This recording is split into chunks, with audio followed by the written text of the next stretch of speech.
आपका कोई मैसेज नहीं आया? 18+ में थे हाँ। आप अपना नाम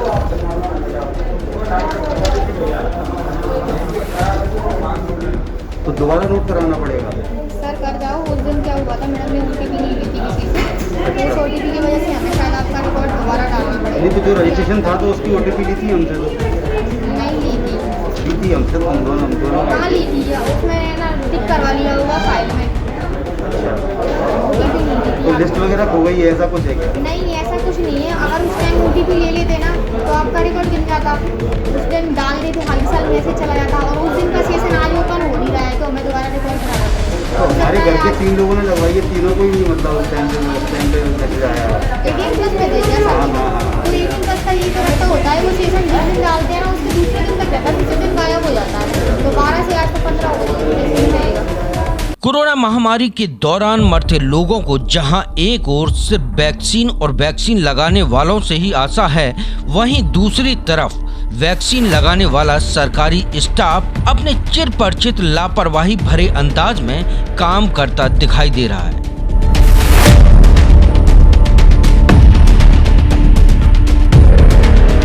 ऐसा ही एक बड़े मामले से आपको अवगत कराते हैं।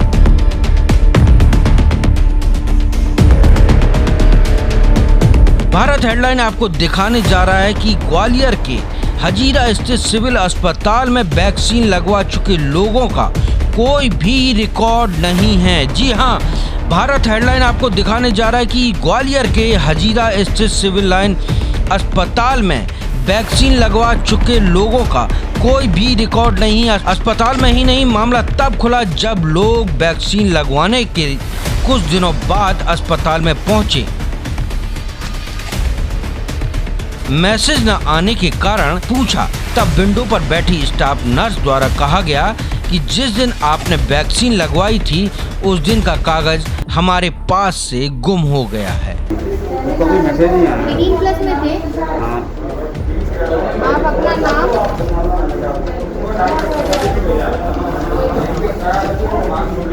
तो दोबारा नोट कराना पड़ेगा। सर कर जाओ। उस दिन क्या हुआ था, मैडम ने ओटीपी नहीं ली थी किसी से, तो उस ओटीपी की वजह से हमें शायद आपका रिकॉर्ड दोबारा डालना नहीं पड़ेगा। तो जो रजिस्ट्रेशन था तो उसकी ओटीपी ली थी हमसे नहीं ली थी। ली थी हमसे तो हम दोनों कहाँ ली थी? उसमें ना टिक करवा लिया होगा फाइल में।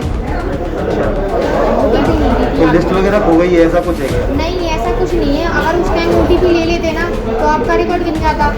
उस दिन डाल देते, खाली साल मैसेज चला जाता, और उस दिन का सेशन आज ओपन हो नहीं रहा है, तो हमें दोबारा रिकॉर्ड कराना पड़ेगा। तो हमारे घर के 3 लोगों ने लगवाई है, तीनों को ही नहीं मतलब उस टाइम पे मैसेज आया। 18+ में दे दिया हाँ सर। हाँ हाँ। तो 18+ का ये तो रहता होता है, वो सेशन जिस दिन डालते हैं ना उसके दूसरे दिन तक रहता है, दूसरे दिन गायब हो जाता है। तो 12 से आज तो 15 हो गई।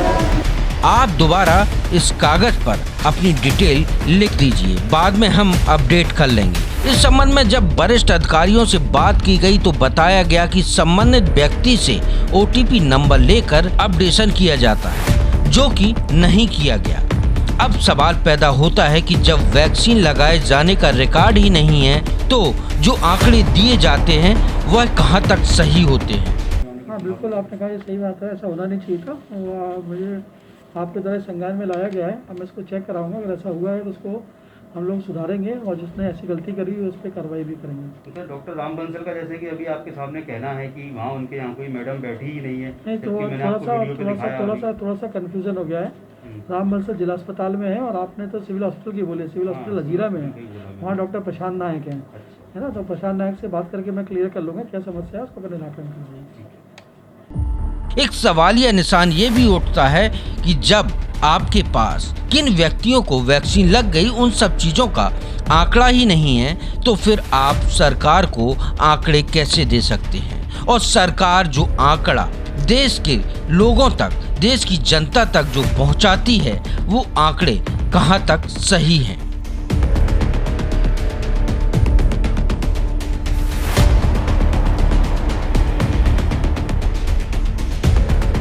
एक तरफा जहां महामारी के चलते मर रहे लोगों को सिर्फ वैक्सीन का ही सहारा है, जिसकी कमी भी बताई जा रही है, वहीं दूसरी तरफ सरकारी महकमा अपने लापरवाही भरे रवैये से बाज नहीं आ रहा।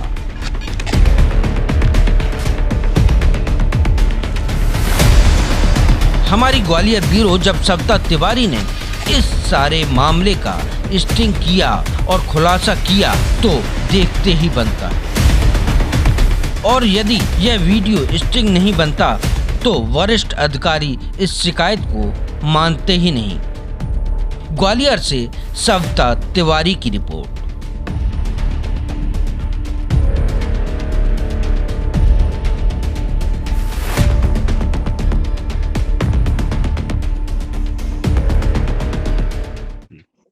ज्यादा जानकारी के लिए हमारे साथ जुड़ गई हैं ग्वालियर ब्यूरो सविता तिवारी। सविता, क्या था मामला और आपके संज्ञान में कैसे आया और इसको आपने किस तरह से जनता के समक्ष लेने की आपने हिम्मत जुटाई?